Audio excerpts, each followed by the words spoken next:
Now to a Creme 2 investigation on the ongoing wolf attacks on eastern Washington cattle. 2018 ended with record high numbers. 2 on your side's Whitney Ward talked to local ranchers about how they're managing. She also asked the state wildlife authorities if anything is going to change, and here's what she found.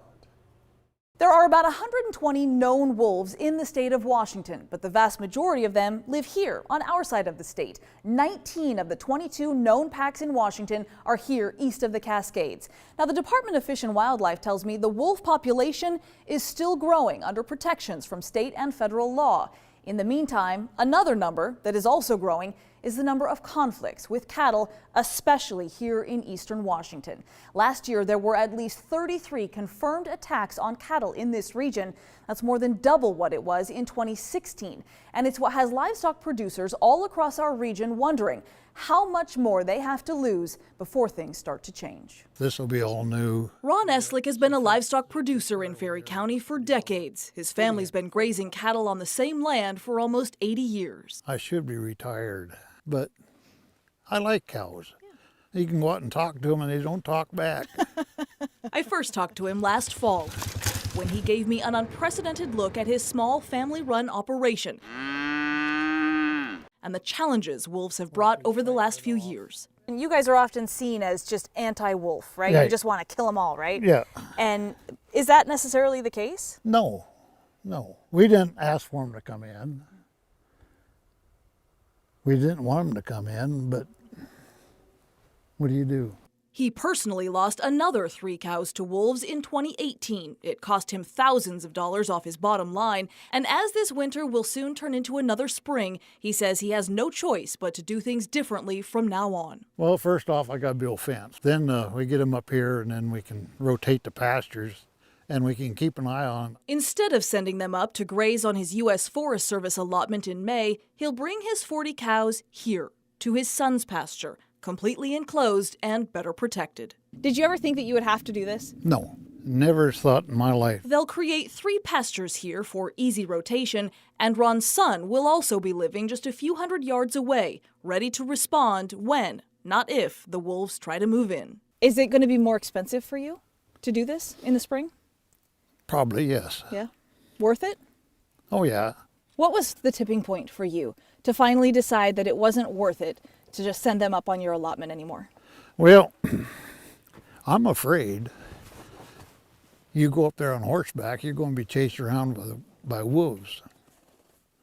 Then what's going to happen? But there are still known wolf packs on every side of these pastures, with new tracks and sightings every single week. So even moving them here to a pasture isn't 100% fix? No, it's not 100%. And if they keep getting hungry, then wolves are going to be eating everybody's cows right close to the house. I mean, they're coming in. They're not scared of you. We've had an extremely difficult year. Right now is a time where we're reflecting on that and saying, okay, how can we change what we're doing so that we don't have this happen again? Washington's Department of Fish and Wildlife is responsible for managing wolf recovery in the state, but many have criticized the agency for putting everyone else's needs, including the wolves, over the ranchers. So is the expectation that the cattle ranchers make adjustments to having wolves in that area rather than trying to adjust the wolves' behavior?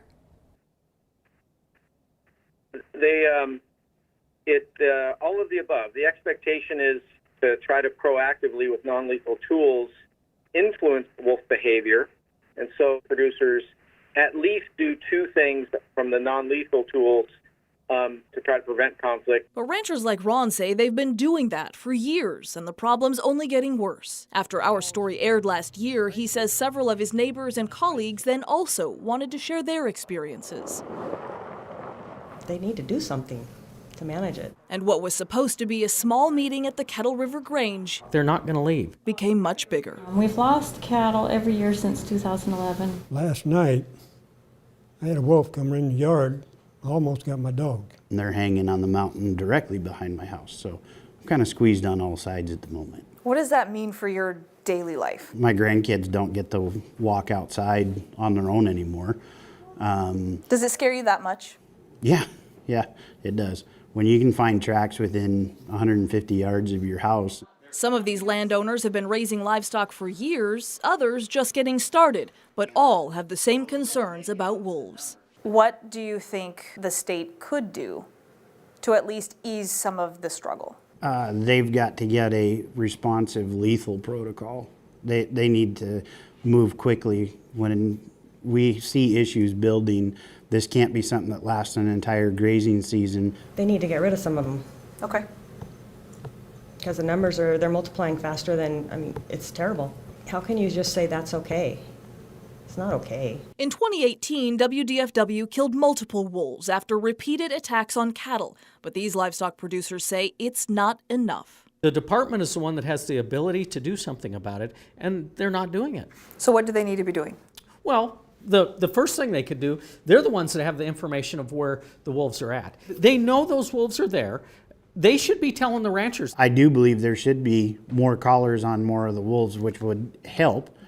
But those collars also need to be set appropriately so the information we're getting isn't 4 days old, because by then it's no good. And they agree communication with Fish and Wildlife isn't always easy. In fact, many no longer even report dead cattle because they say it's just not worth the trouble. Pretty much, they want you to cater to the wolves, and you just can't do it. They need to look at this region separately than the rest of the state. The other side of the state is content to let the wolf sit here and eat our cows, and it's insulting. So I took that sentiment back to Fish and Wildlife. Wolf policy lead Donnie Martorello says it's a balancing act that has to include the entire state. Working with livestock producers, working with hunters and environmentalists and Department of Fish and Wildlife, and trying to put things in action to meet those needs. You say that's a big order, and certainly it is. I think a lot of ranchers in this area would say you're not meeting their needs.